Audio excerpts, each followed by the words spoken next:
Hello everyone, welcome to the official channel of the academy. आज हम लोग vectors को ही कंप्लीट करने के एक और स्टेप आगे बढ़ने वाले हैं, जहां हम लोग टाइप्स ऑफ वेक्टर्स पढ़ने वाले हैं। तो चलो शुरू करते हैं क्लास 11th फिजिक्स का एक और टॉपिक, टाइप्स ऑफ वेक्टर्स। उसमें उसको पढ़ने से पहले हम लोग पढ़ेंगे 2D और 3D के बारे में। ये पहले भी हम लोग पढ़े होंगे बचपन में, लेकिन एक बार रिवाइज कर लेते हैं, क्योंकि आगे जो वेक्टर्स आएंगे उनको पढ़ने में मजा आएगा। इसके बाद ये कोऑर्डिनेट सिस्टम्स ही है, कोऑर्डिनेट ज्योमेट्री वाला एक्सिस नहीं था, एक्स एक्सिस वाई एक्सिस, उसी को रिवाइज कर रहे हैं हम लोग। तो देखो 2D, 2D का मतलब क्या होता है? प्लेन। ये बोर्ड क्या है? प्लेन है। प्लेन जिसमें दो एक्सिस हो, लेंथ और ब्रेड्थ, उसको प्लेन कहते हैं। तो 2D जो है प्लेन होता है, जो प्लेन बनता है किससे? दो एक्सेस से। अब एक्सेस दो एक्सेस से मिलके एक प्लेन बनता है। एक्सेस कितने प्रकार के होते हैं? एक्स, वाई और जेड, तीन टाइप्स के एक्सिस होते हैं, जहां पे एक्स इस वाली डायरेक्शन को रिप्रेजेंट करेगा, वाई तुम्हारे ऐसे को रिप्रेजेंट करेगा और जेड तुम्हारे आगे पीछे को रिप्रेजेंट करेगा। सो इस तरीके से एक्स, वाई और जेड तीन टाइप के डायरेक्शंस बनते हैं। तो अब प्लेन्स के भी इसके कारण तीन टाइप्स है। कैसे होगा? एक्स और वाई मिलके अगर बना तो एक प्लेन, एक्स और जेड मिलके एक बना तो दो प्लेन, और y और z मिलके बन गया तो तीन टाइप के प्लेन बने ना। तो अब देखो, तो एक प्लेन हो गया एक्स वाई प्लेन, एक हो गया एक्स जेड प्लेन। तो अब देखो, x तो इधर हो गया, z इस साइड होता है, इस साइड बाहर की तरफ बोर्ड के। तो मैं इसे कैसे बोर्ड पे ड्रॉ करूंगा? क्या मैं इस लाइन को हवा में ड्रॉ कर सकता हूं? नहीं। तो क्या करते हैं हम लोग कि इसको इस साइड टिल्ट कर देते हैं। तो ये एक्स जेड प्लेन कुछ इस तरीके से है, इसको हम लोग ऐसे बोर्ड पे रिप्रेजेंट करते हैं, ठीक है। और एक है Y Z plane, Y Z ऊपर और एक इधर ऐसे है, इसको हम लोग बोर्ड पे ऐसे रिप्रेजेंट करते हैं। समझ गए? तो बस 2D में इतना ही था। अब जैसे कि अब 3D को देखो, लेकिन 3D को देखने से पहले तुम ये बताओ कि ये बोर्ड है, ठीक है, उसका ये वाला लाइन और ये वाला नीचे वाला दोनों मिला के क्या बना रहा है? कौन सा प्लेन होगा? बिल्कुल एक्स वाई प्लेन होगा। समझे? अगर ये ऐसे और बाहर की तरफ एक लाइन होता तो ये वाई जेड प्लेन होता, और ये नीचे वाली लाइन और बाहर की तरफ एक लाइन होती तो कौन सा एक्सिस से? किन दो एक्सिस से मिला? एक्स और जेड, तो एक्स जेड प्लेन। प्लेन समझ गए? दो एक्सिस से मिलके बनने वाले सरफेस को प्लेन कहते हैं। अब आते हैं 3D में। 3D मतलब स्पेस, ठीक है। स्पेस मतलब प्लेन्स का समूह, जैसे कि एक इस साइड प्लेन, एक इस साइड प्लेन, एक इस साइड प्लेन। स्पेस जैसे हम लोग हवा में है तो ये स्पेस है, ये 3D जगह है। तो उसी तरीके से तो अब ये कैसे बनती है? तीन एक्सिस या तीन प्लेन्स के मिलने से। देखो तीन एक्सिस कैसे? एक्स, वाई और जेड, बाहर की तरफ जेड है, ऐसे टिल्ट कर दिया। तो इस टाइप से तीन एक्सिस से मिलकर एक स्पेस बनता है। अब देखो तीन प्लेन से मिलके कैसे? एक्स वाई प्लेन है, यहाँ एक प्लेन हुआ ये, फिर तुम्हारा एक्स जेड प्लेन है, यहाँ दूसरा प्लेन हुआ ये, और तीसरा है वाई जेड प्लेन है यहाँ। तो तीन प्लेन से मिलके यहाँ एक पूरा स्पेस बन गया ना। अब तुम इसको कहाँ देख सकते हो? इसका अच्छा एग्जांपल अपने रूम के एक कॉर्नर पे देख लो, एक लाइन ऐसे जाएगी, एक इधर जाएगी, एक ऊपर जाएगी। स्पेस। ये वाला कौन सा प्लेन? एक्स वाई प्लेन, ये वाई जेड प्लेन, और ये कौन सा प्लेन? एक्स वाई, ये वाई जेड, और एक नीचे ऐसे एक्स जेड प्लेन। समझे? तो स्पेस मतलब 3D, और ये बनता है किससे? तीन एक्सिस के मिलन से, ठीक है। अब 3D में तीनों एक्सिस जो है एक दूसरे से परपेंडिकुलर होते हैं, यानी कि एक्स एक्सिस जो है वाई एक्सिस से 90 डिग्री का एंगल बनाएगा, एक्स एक्सिस जेड एक्सिस से भी 90 डिग्री का ही एंगल बनाएगा, ऐसे, ठीक है। और एक्स वाई एक्सिस और जेड एक्सिस भी एक दूसरे के बीच में 90 डिग्री का एंगल बनाएंगे। ये they are mutually perpendicular to each other. बस ये टॉपिक इतना सही था, तुरंत आगे बढ़ते हैं।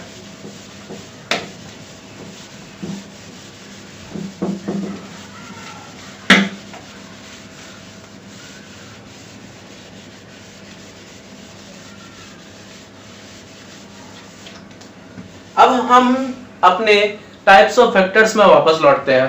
तो हम लोग क्या पढ़ रहे थे, टाइप्स ऑफ वेक्टर्स में हम लोग ने कॉन्करेंट वेक्टर टाइप से कोलिनियर वेक्टर शायद हम लोग लास्ट में पढ़ा था। अब हम लोग कंटिन्यू करते हैं उसको। अब हम लोग पढ़ेंगे यूनिट वेक्टर। यूनिट वेक्टर क्या होता है, चलो देखते हैं। Unit vector, unit vector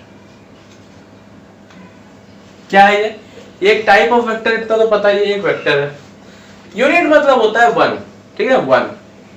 so vector whose magnitude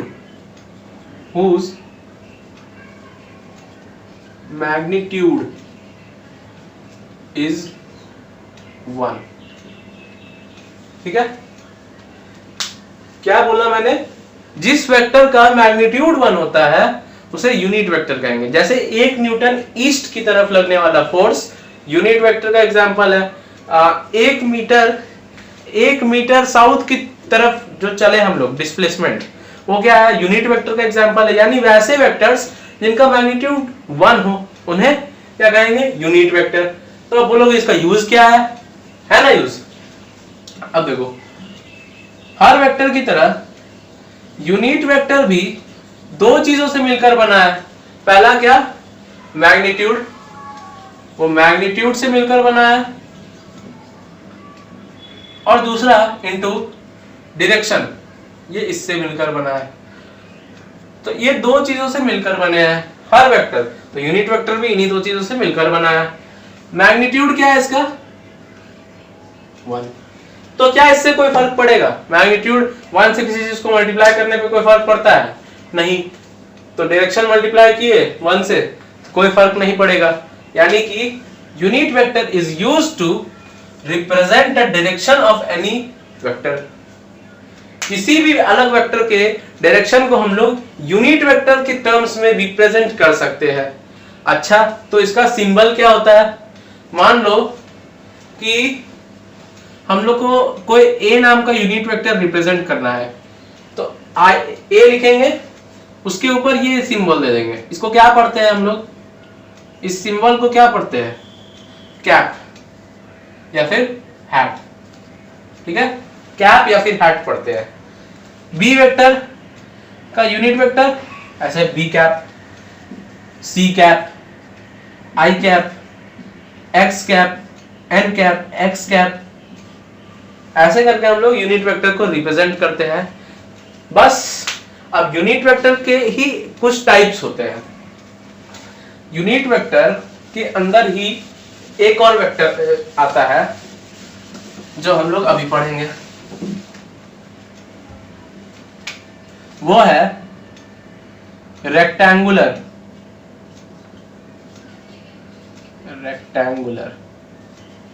या फिर इसका दूसरा नाम है बेस वेक्टर। बेस, ये क्या चीज है? ये किस बला का नाम है भाई? तो देखो, अभी मैंने तुम्हें कुछ एक्सिस के बारे में बताया था। 3 एक्सिस होते हैं स्पेस में, y एक्सिस, x एक्सिस, और इस इधर को इस साइड टिल्ट किए तो z एक्सिस। तो अब इन एक्सिस की तरफ जो डायरेक्शन हम लोग रिप्रेजेंट करेंगे उसे हम लोग यूनिट वेक्टर के अंदर ही, मतलब यूनिट वेक्टर की मदद से अगर हम लोग इन एक्सिस की डायरेक्शन में दिखाए कुछ, तो उसे रेक्टेंगुलर वेक्टर कहेंगे। यानी कि x एक्सिस की तरफ, x एक्सिस जिस डायरेक्शन में जा रहा है उस तरफ अगर हम लोग को यूनिट वेक्टर दिखाए तो उसको कहेंगे हम लोग रेक्टेंगुलर वेक्टर।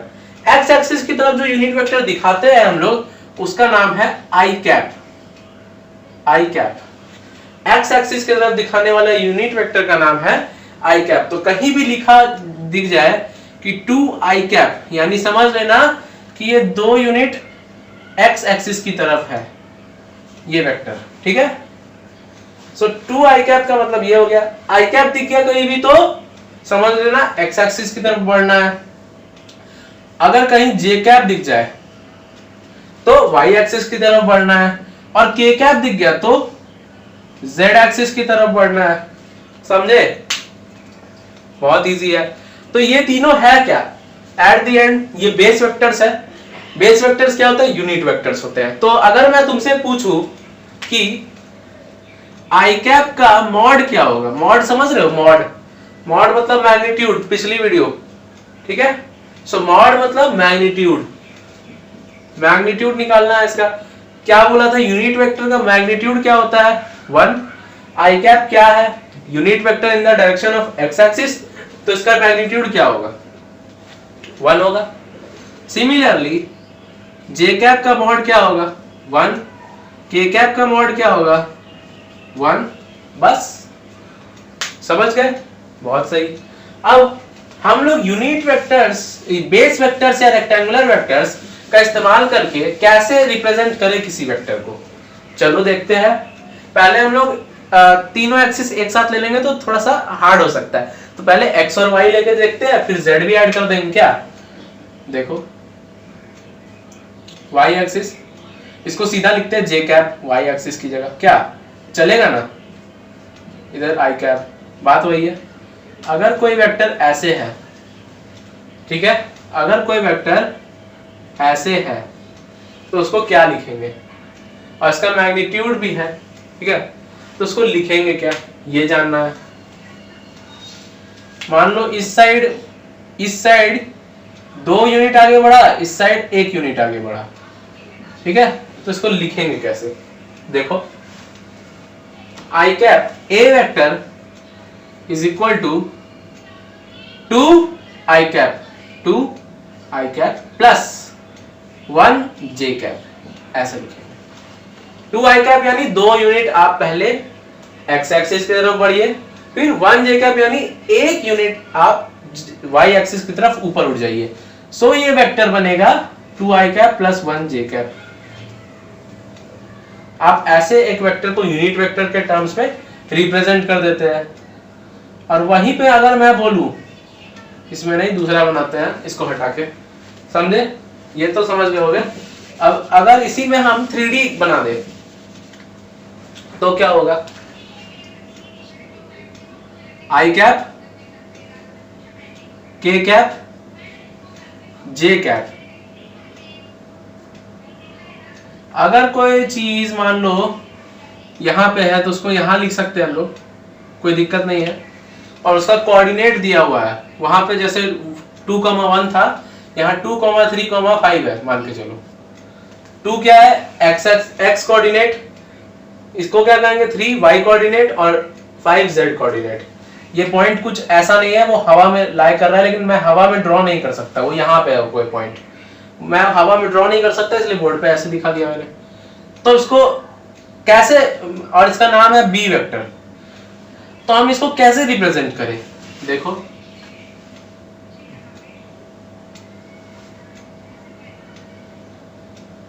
ऐसे वेक्टर का सिंबल देना है। B vector is equal to 2 I cap 3 J cap 5 K cap, add कर दो बस। इस तरीके से हम लोग इजिली किसी भी वेक्टर को यूनिट वेक्टर की फॉर्म में रिप्रेजेंट कर सकते हैं। अच्छा, अब तुम पूछोगे कि रिप्रेजेंट करने का फायदा क्या है? अब देखो, अब हम इससे किसी भी वेक्टर का मॉड निकाल सकते हैं, किसी भी वेक्टर का मैग्नीट्यूड पता कर सकते हैं बिना किसी मेहनत के। कैसे करें? चलो एक और वेक्टर बना के बताते हैं। मान लो ये वेक्टर है कोई, इसका नाम है ए, ये यहाँ पे 3 यूनिट चला आई कैप की तरफ और 2 यूनिट चला जे कैप की तरफ, या मान लो इधर 4 यूनिट चला और इधर 3 यूनिट चला ऊपर, ठीक है।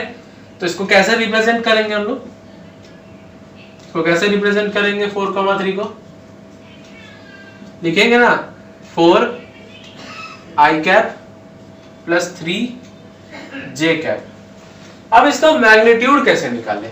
ए वेक्टर का मॉड, ध्यान से देखो, अगर मैं यहां एक लाइन ड्रॉ कर दूं, ये एक राइट एंगल ट्रायंगल बन रहा है, हाँ, इसका लेंथ 4 यूनिट, इसका लेंथ 3 यूनिट के बराबर, तो इसका स्क्वायर प्लस इसका स्क्वायर ए वेक्टर का मॉड का स्क्वायर बन जाएगा, मतलब ये वाले नीचे वाले का स्क्वायर करेंगे, इसको बेस मान लो, बेस का स्क्वायर प्लस लेंथ का स्क्वायर या हाइट का square is equal to hypotenuse का स्क्वायर बनेगा, बिल्कुल बनेगा।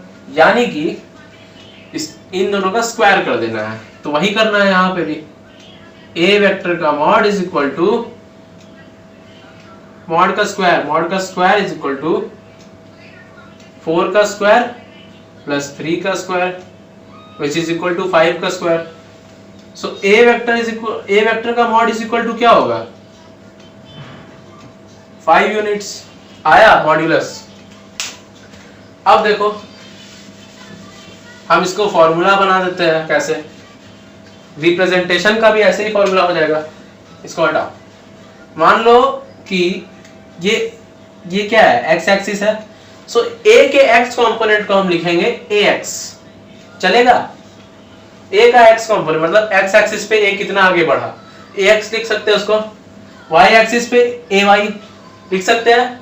तो रिप्रेजेंट कैसे करेंगे, a vector is equal to a x i cap plus A y j cap लिखेंगे।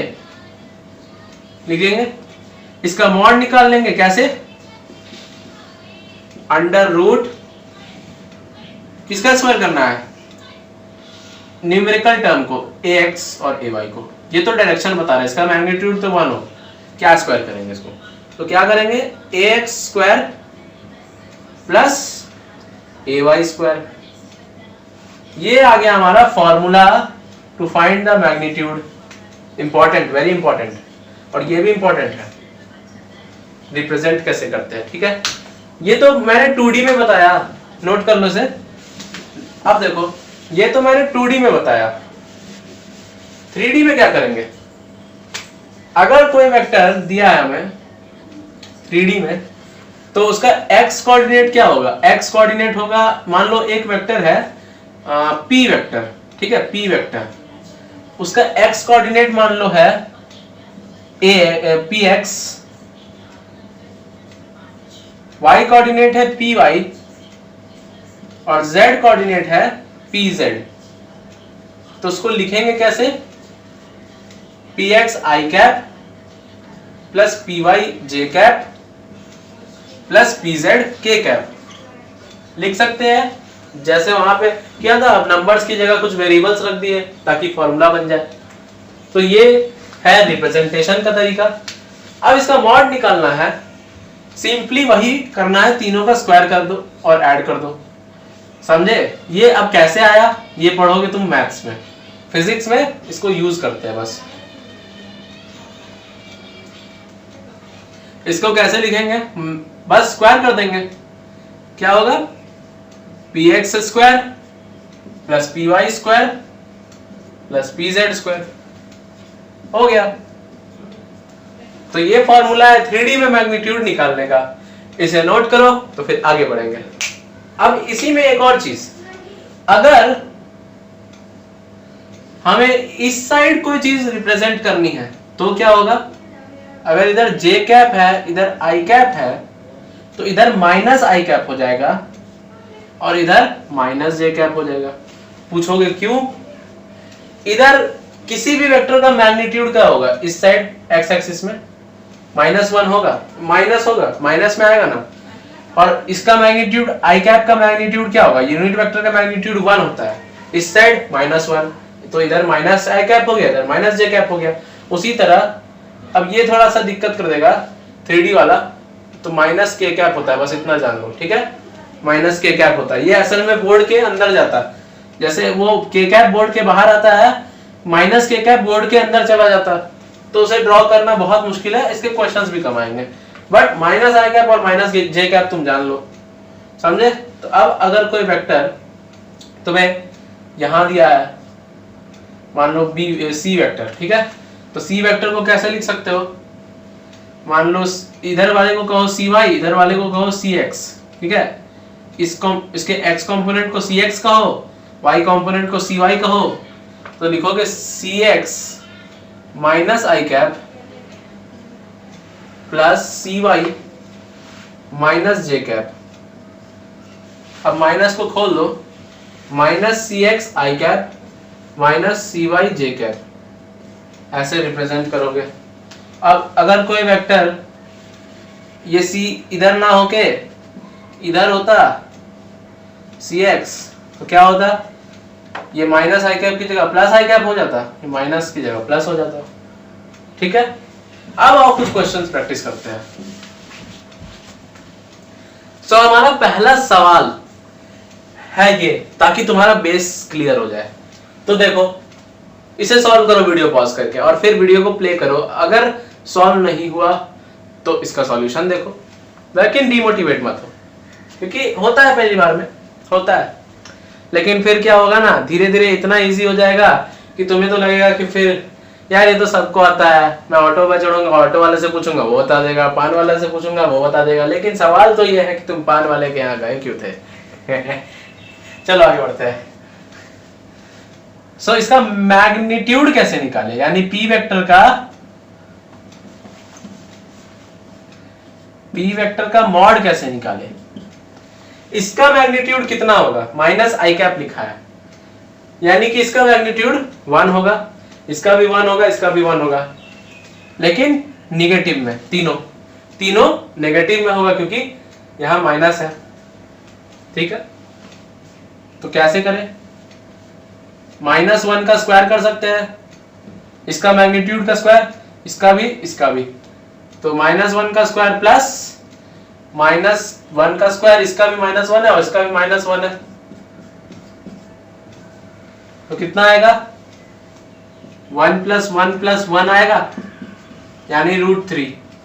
ये आंसर आया तो वेरी वेरी कॉन्ग्रेचुलेशंस। नहीं आया तो कोई बात नहीं, सबसे आएगा, बस करते रहो। बस ये वाले क्वेश्चन का सॉल्व करते आइए।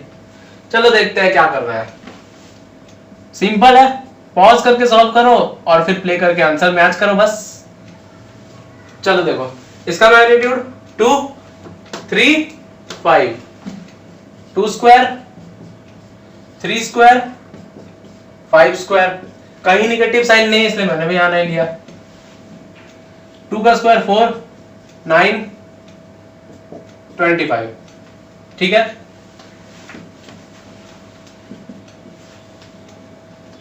कितना आएगा इसका, 34, 38, √38।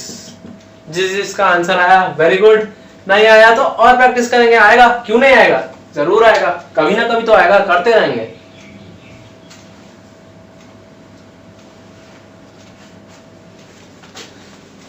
P vector is equal to 2i cap - 2j cap.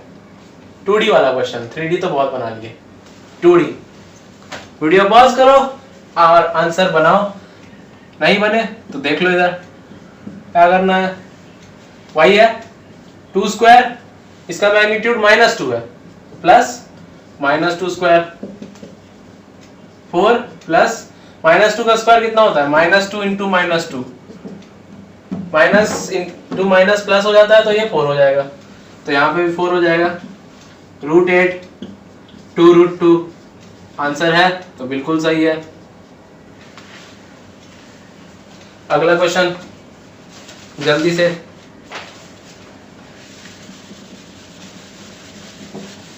अगला क्वेश्चन स्क्रीन पे ये रहा, तो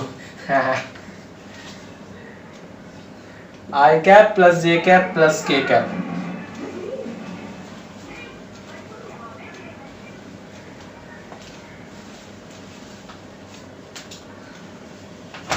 तो इसको सॉल्व करते हैं। आओ, इसका नाम है बी वेक्टर। ठीक है, अब ठीक है, तो बी वेक्टर का मॉड कैसे निकलेगा, सिंपल है, इसका मैग्नीट्यूड 1, इसका भी 1, इसका भी 1, बस 1 स्क्वायर + 1 स्क्वायर + 1 स्क्वायर, √3, ये आंसर है, तो गुड। आगे बढ़ते हैं नेक्स्ट क्वेश्चन की ओर, जो कि है ये i cap - k cap. C vector is equal to i cap - k cap. इसका क्या आएगा, C वेक्टर का मॉड इज इक्वल टू इसका 1, इसका -1 का स्क्वायर, दोनों पॉजिटिव, 1 + 1 2, √2 आंसर आएगा।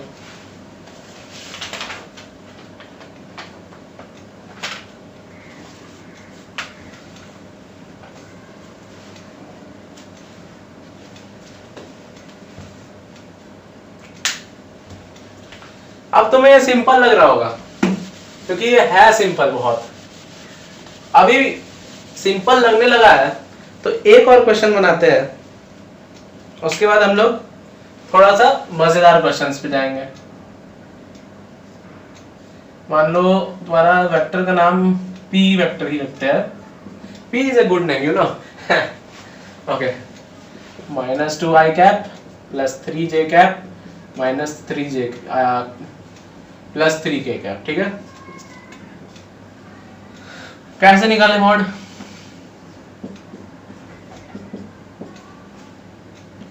अंडर रूट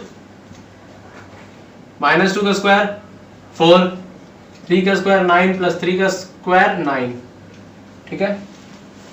कितना आया? चलो देखते हैं।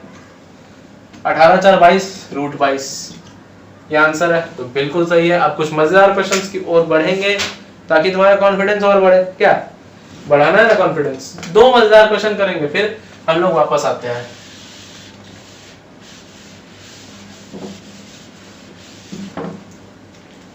उससे पहले एक रिवीजन क्लास 8 का।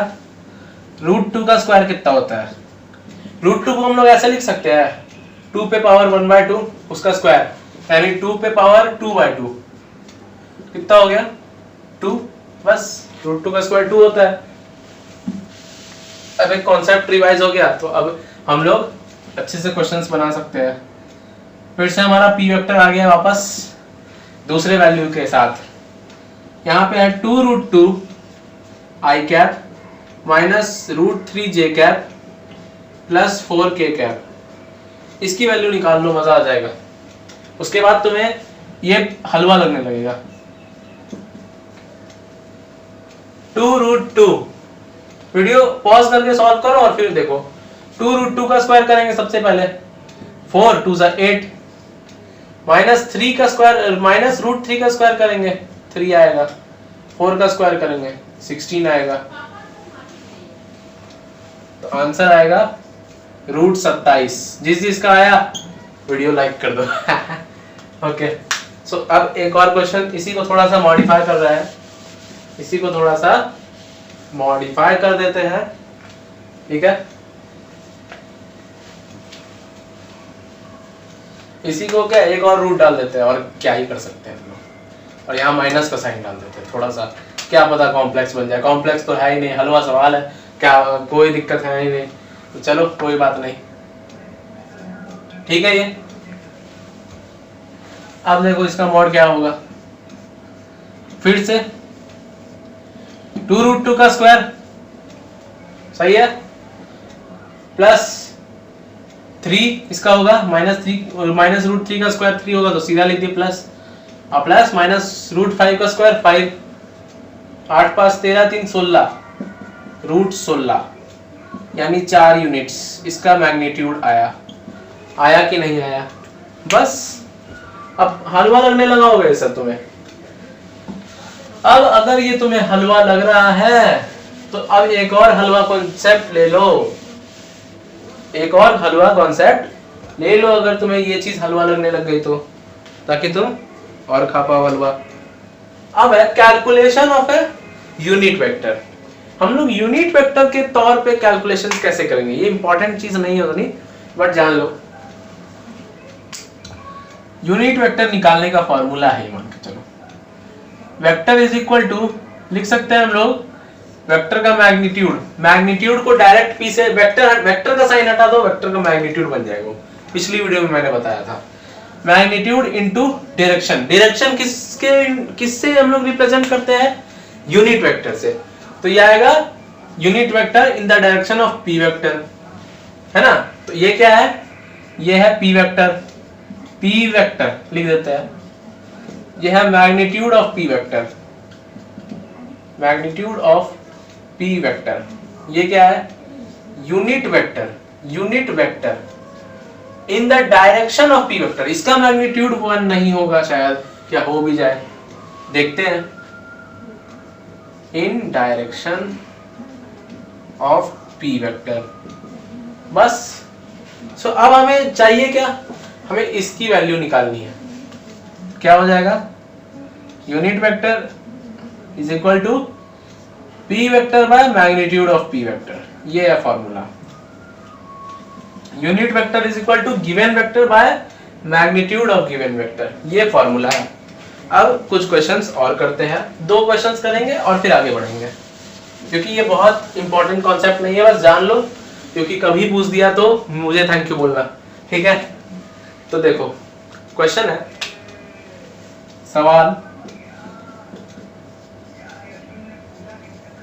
सवाल है तुम्हारा a वेक्टर दिया है, क्या दिया है, 2i cap plus 3j cap, ऐसे दिया है। तुम्हें बोल रहा है इसका यूनिट वेक्टर निकाल लो। तो यूनिट वेक्टर के लिए चाहिए क्या, गिवन वेक्टर, हमें वेक्टर दिया हुआ है, अब चाहिए magnitude of given vector. Magnitude निकाल लेते हैं, a इज इक्वल टू क्या होगा, मॉड्यूलस की तरह, ये मैग्नीट्यूड और मॉड्यूलस एक ही चीज होता है। 2 का स्क्वायर 4, 3 का स्क्वायर 9, 13 रूट 13, ये आ गया हमारा मैग्नीट्यूड। अब हमें चाहिए यूनिट वेक्टर a कैप, ये हो जाएगा a vector by magnitude of a vector, यानी कि 2i cap plus 3j cap by root 13, यानी कि 2i cap by root 13 plus 3j cap by root 13, ये एक अलग ही वेक्टर आ गया ना। सो हमें यही चाहिए था, ये हमारा आंसर हो गया। एक क्वेश्चन मैंने बनाया, अब एक क्वेश्चन तुम बनाओ, यही है कॉन्सेप्ट। अब मैंने लिया B vector, 2i cap minus 2j cap plus 3k cap. B vector का मैग्नीट्यूड निकाल लेते हैं, अंडर रूट 2 का स्क्वायर 4, 2 का स्क्वायर 4, 3 का स्क्वायर 9, 8 9 17, है ना, 9 4 13 4 17, सही है। तो रूट 17 आएगा इसका मैग्नीट्यूड। हमें चाहिए B vector in the direction of B vector, unit vector in the direction of B vector, जो कि ये है, ऐसे हो जाएगा 2j cap 2i cap plus 2j cap, नहीं 2i cap minus 2j cap plus 3k cap divided by root 17। इसका final answer कुछ इस तरीके से लिखना है, 2i cap by root 17 minus 2j cap by root 17 plus 3k cap by root 17। अगर कुछ कट रहा हो तो उसको काट के सिंपलेस्ट फॉर्म में कन्वर्ट कर देना, ये हमारा आंसर। चलो, सो यूनिट वेक्टर के हम लोगों ने कुछ क्वेश्चंस भी कर दिए, सॉरी। तो यूनिट वेक्टर हमारा ऑलमोस्ट खत्म पे ही है क्या, और कुछ तो मेरे दिमाग में आ भी नहीं रहा है, और कुछ तो मेरे दिमाग में आ भी नहीं रहा है, तो चलो देखते हैं क्या बचा है। सो खत्म, यूनिट वेक्टर खत्म। अब तुम्हें एक राज की बात बताता हूं, यूनिट वेक्टर असल में वेक्टर टॉपिक का, टाइप्स ऑफ वेक्टर टॉपिक का मोस्ट इंपॉर्टेंट वेक्टर था, और इसमें भी 2 टॉपिक्स, क्या, पहला मैग्नीट्यूड निकालना और दूसरा रिप्रेजेंट कैसे करते हैं। बस ये दोनों टॉपिक्स अगर तुम सीख गए हो अच्छे से तो समझ लो कि तुम वेक्टर बहुत अच्छा पढ़ रहे हो। आगे बढ़ते हैं हम लोग। अब हम लोग पढ़ेंगे पोजीशन वेक्टर क्या होता है। पोजीशन वेक्टर ये असल में तुम लोगों ने पढ़ लिया है, तुम्हें बस पता नहीं है। तुम लोगों ने पढ़ लिया है, तुम्हें बस पता नहीं है। तो क्या है ये, जानो और पता कर लो। चलो देखते हैं। Position vector,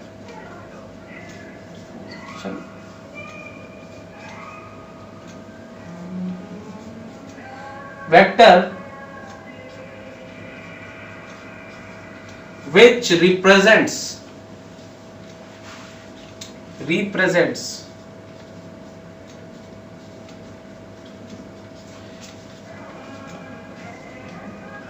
position of a particle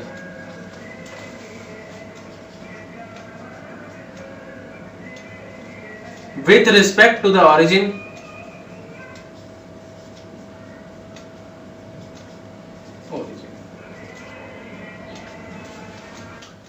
तो तो इसका मतलब है कि ऐसा वेक्टर जो कि किसी भी पार्टिकल या किसी भी चीज का पोजीशन ओरिजिन के रिस्पेक्ट में बताए। ये जे कैप या फिर वाई एक्सिस, आई कैप या फिर एक्स एक्सिस, कोई चीज यहां पे है, ओरिजिन यहां है, इसका x, y है कोऑर्डिनेट्स। तो पोजीशन वेक्टर क्या होता है? मान लो कि इस पार्टिकल को मैं नाम देता हूं r रेडियस, या तुम जो मानो r वेक्टर। तो इसे रिप्रेजेंट कैसे करें यूनिट वेक्टर की फॉर्म में? तुम्हें ये तो पता है ना, क्या लिखेंगे? x i cap plus y j cap लिखेंगे, यही है पोजीशन वेक्टर। यानी तुम कैसे रिप्रेजेंट करो, डेफिनेशन उतना इंपॉर्टेंट नहीं है जितना तुम्हें जो चीज जाननी है। यानी पोजीशन वेक्टर है जिस तरीके से तुम किसी वेक्टर को यूनिट वेक्टर की फॉर्म में रिप्रेजेंट करते हो, उसी को पोजीशन वेक्टर कहते हैं। समझे? ये एक चीज की पोजीशन दिखाता है ओरिजिन की रिस्पेक्ट में। बस इतना ही था। अब इसी के साथ आ गया डिस्प्लेसमेंट वेक्टर। ये क्या चीज है?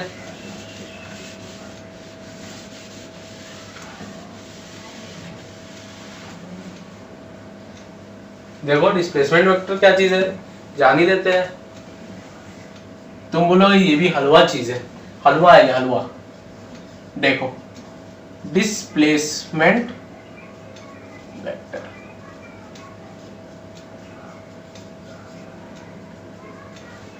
ठीक है, चलो देखते हैं ये क्या रिप्रेजेंट करेगा। Change in position, change in position. A vector which represents change in position is known as displacement vector। जैसे i कैप, j कैप, एक वेक्टर ऐसे गया,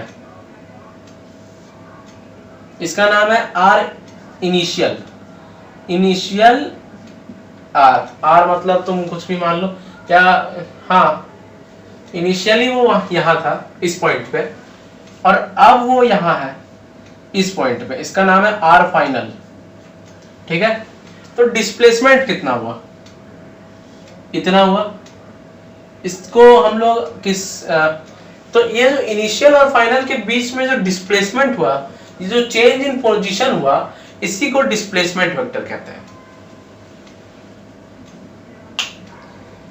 अब हम लोग डिस्प्लेसमेंट को कैसे रिप्रेजेंट करते हैं? डिस्प्लेसमेंट का सिंबल s, तो डिस्प्लेसमेंट वेक्टर s से रिप्रेजेंट होगा। इसका मतलब क्या है? r final minus r initial. समझे? r इनिशियल, ये हो गया डिस्प्लेसमेंट वेक्टर जो कि डिस्प्लेसमेंट को रिप्रेजेंट करता है। तो यहां पे मान लो r का r इनिशियल जो है तुम्हारा दिया हुआ है 2i cap plus 3j cap, और r फाइनल दिया हुआ है तुम्हारा 3i cap plus 4j cap. तो तुम्हारा डिस्प्लेसमेंट वेक्टर होगा r final minus r initial, जो कि होगा तुम्हारा 2i cap plus 3j cap, नहीं 3i कैप, r फाइनल का लिखना है, 3i cap plus 4j cap minus 2i cap plus 3j cap. अब देखो i कैप वाला i कैप से और j कैप वाला j कैप से होता है, ये बात हमेशा याद रखना। तो i कैप वाला i कैप से होगा 3 minus 2i cap plus 4 minus 3j cap. ये हो गया तुम्हारा, क्या आएगा? i cap plus j cap. ये हो गया तुम्हारा डिस्प्लेसमेंट वेक्टर। समझे? तो इस पे भी हम लोग एक क्वेश्चन देख लेते हैं, बहुत सारा आज का, और उसके बाद तो बच्चा लुल्लू पुच्चू वाले वेक्टर्स बचे हैं। उसके बाद खत्म पे, मतलब सवाल, एक और सवाल, एक सवाल और क्या है? क्वेश्चन पढ़ देता हूं और स्क्रीन पे आ जाएगा। A particle displaces from point A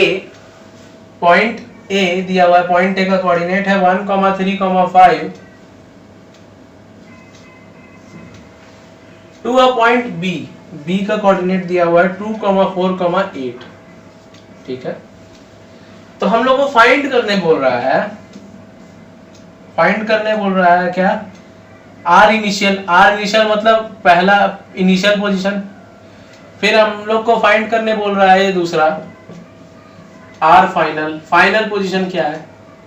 तीसरा फाइंड करने क्या बोला जा रहा है, डिस्प्लेसमेंट वेक्टर क्या है। और चौथा फाइंड करने बोल रहा है unit vector in the direction of displacement vector क्या है। तो आओ हम लोग एक एक करके सब कुछ फाइंड करते हैं। पहले क्या था, इनिशियल पॉइंट इसका है ए, क्योंकि यहां से डिस्प्लेसमेंट शुरू हुआ है तो ये इनिशियल पॉइंट हो गया। ठीक है, ठीक है, तो इसको हम लोग कैसे रिप्रेजेंट करेंगे, पोजीशन, इसका पोजीशन वेक्टर क्या होगा, R initial is equal to 1 i cap plus 3 j cap plus 5 k cap, ये होगा इसका। अगर तुम्हारा यही आंसर है तो बिल्कुल सही है, पहला बन गया हम लोग का। दूसरा क्या है, एक एक लाइन का क्वेश्चन देखो। दूसरा पूछ रहा है कि आर फाइनल क्या होगा। आर फाइनल तुम्हारा ये है, आर फाइनल। ठीक है, तो आर फाइनल तुम्हारा निकाल लेते हैं 2i cap plus 4j cap plus 8k cap. अब देखो इसका डिस्प्लेसमेंट वेक्टर क्या है, displacement vector R initial minus R final, तो 2i कैप माइनस 2 माइनस 1 कितना होगा, 1 होगा। तो displacement vector 1i cap, 4 minus 3 कितना होगा, 1 j कैप प्लस 8 माइनस 5 कितना होगा, 3। ठीक है, ये आंसर है तुम्हारा, तो सही है। और फिर पूछ रहा है कि डिस्प्लेसमेंट वेक्टर के तरफ का यूनिट वेक्टर निकालो, तो इसका मैग्नीट्यूड क्या होगा, 1 plus 1 plus 9 11 root 11। So 1i cap plus 1 j cap plus 3k cap by root 11 which is equal to i cap by root 11। 1 लिखे नहीं लिखे बात बराबर है, j cap by root 11 plus k cap by root 3k cap by root 11। अगर तुम्हारा ये answer आ रहा है तो सही है। एक बार मैं मिला लेता हूं, 1 3 5 2 4 8 1 1 3 1 बाय रूट 11, सही है। चलो, सो हमारा सवाल का सेक्शन भी हो गया। अब दो लुल्लू पुच्चू वाले वेक्टर्स है जिनको पढ़ दोगे बस खत्म हो जाएगा। उसके बाद हमारा टाइप्स ऑफ वेक्टर्स, फिर हम लोग पढ़ेंगे अगली वीडियो में वेक्टर एडिशन। बट उससे पहले मैं बताना चाहूंगा मेरे क्लास 10th के एग्जाम्स के रिजल्ट आ गए 97% और मेरे डिस्ट्रिक्ट में हाईएस्ट है ये। सो इस पे भी एक वीडियो आने वाली है कि कैसे हुआ ये। चलो आगे बढ़ते हैं, ये सब छोड़ो, ये सब हमारे काम का नहीं है। हम लोग 11th में आ गए हैं, अपने छोटे भाई बहन को जरूर बताना। लेकिन सो अगला वेक्टर है कोप्लेनर वेक्टर।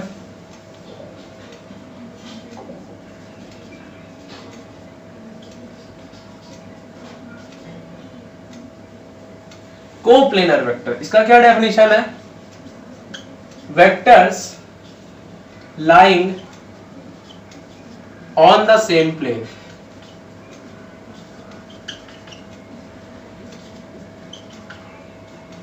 समझे?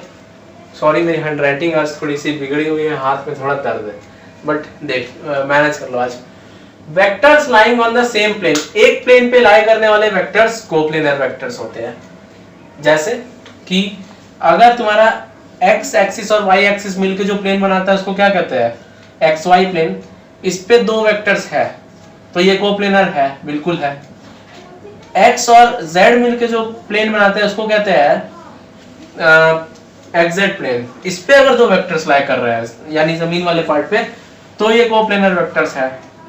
अगर y और z मिलके एक प्लेन बना रहा है yz प्लेन, इस पे दो वेक्टर्स लाई कर रहे हैं तो भी ये कोप्लेनर बिल्कुल है। ठीक है, लेकिन अगर मैं अगर तुमसे पूछूं क्या ये तीनों कोप्लेनर वेक्टर है, तो क्या बोलोगे? बिल्कुल नहीं है, क्योंकि वेक्टर्स जो एक ही प्लेन पे लाई करें उन्हें कोप्लेनर वेक्टर कहते हैं। इसमें बस यही कॉन्सेप्ट ही था और कोई कॉन्सेप्ट नहीं है। बोला ना, बहुत इजी वेक्टर्स बचे हैं।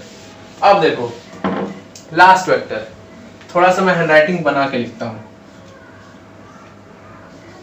0 vector,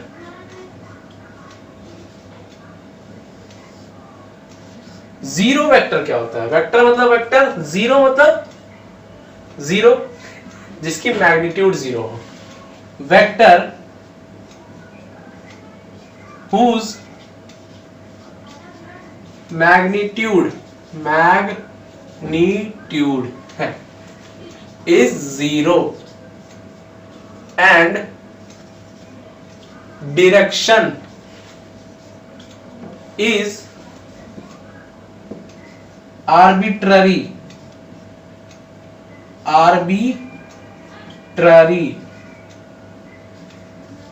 is called zero vector।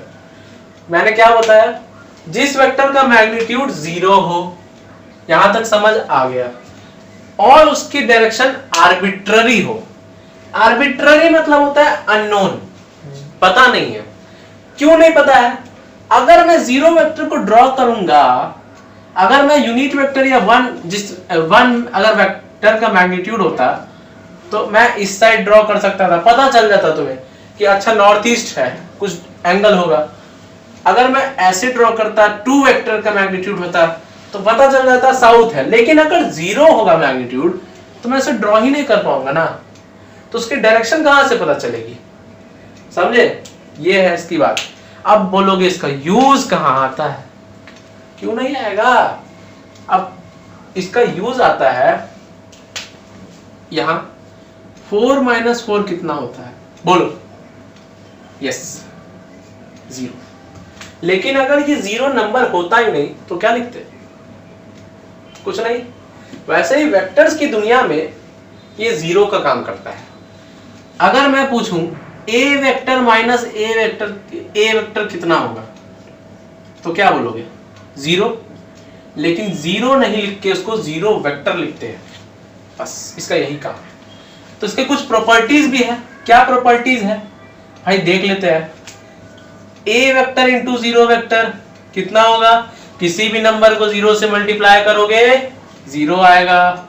अब तुम पूछोगे वेक्टर में ऐसा क्यों होता है? वो वेक्टर मल्टीप्लिकेशन में पढ़ेंगे, जहां पे इन दोनों के मैग्नीट्यूड मल्टीप्लाई होंगे। तो मैग्नीट्यूड यानी न्यूमेरिकल वैल्यू होता है ना, तो इसका मैग्नीट्यूड कितना है? 0। इसका कुछ भी हो, a है मान के चलो, तो 0 इंटू a 0 हो गया, तो यहीं पे 0 वेक्टर लिख देंगे। किसी भी नंबर को 0 से डिवाइड करोगे क्या होगा? Not defined. ये होगा ही नहीं, नॉट पॉसिबल। होता है 0 से किसी को डिवाइड कर सकते हो? नहीं। अगर किसी को 0 से ऐड करोगे या क्या होगा? वही वेक्टर आ जाएगा। अगर सब्सट्रैक्ट करोगे तो क्या होगा? वही वेक्टर आ जाएगा। बस यही है 0 वेक्टर के कुछ इजी वाले प्रॉपर्टीज। अगर कोई रियल नंबर है, मान लो 2, इसको 0 वेक्टर से मल्टीप्लाई करोगे तो क्या होगा? समझ गए? और क्या प्रॉपर्टी है? Position vector of a point lying on origin is equal to 0 vector. क्यों? अगर मैं ऐसे ड्रॉ करूं, अगर कोई पॉइंट ओरिजिन पे है तो उसका कोऑर्डिनेट 0,0 होगा, यानी 0 i cap plus 0 k cap. ये 0 जो है मैग्नीट्यूड बता रहा है 0 वेक्टर। उसी की तरह position velocity vector of a stationary object is 0 vector. displacement vector of a object whose initial point and final point is same is 0 vector। तो ऐसे करके 0 वेक्टर का यूज है। बस खत्म, टाइप्स ऑफ वेक्टर्स खत्म। अगली वीडियो में मिलते हैं, वेक्टर को कैसे ऐड करते हैं। और हाँ, एक और चीज, हम लोग एंगल फाइंड करने के तरीके को भी सीखेंगे। 2 वेक्टर्स के बीच के एंगल को कैसे फाइंड किया जाता है। और उसके बाद हमारा चैप्टर बहुत तेजी से आगे बढ़ेगा और 3 से 4 लेक्चर्स में वेक्टर एडिशन, 2 से 3 लेक्चर में तुम्हारा मल्टीप्लिकेशन और कुछ क्वेश्चंस प्रैक्टिस, यानी 7-8 लेक्चर्स चैप्टर को निपटाने के लिए काफी है। और अब मैं संडे स्ट्रीक को तोड़ के उसे संडे और वेंसडे स्ट्रीक बनाने वाला हूँ। ट्राई तो कर रहा हूँ, पूरी कोशिश है, नहीं कर पाया तो माफी पहले से ही, लेकिन संडे स्ट्रीक कंटिन्यू रहेगी और मैं कोशिश कर रहा हूँ कि इस चैप्टर को मई में ही निपटा दूं पूरा। Thank you very much.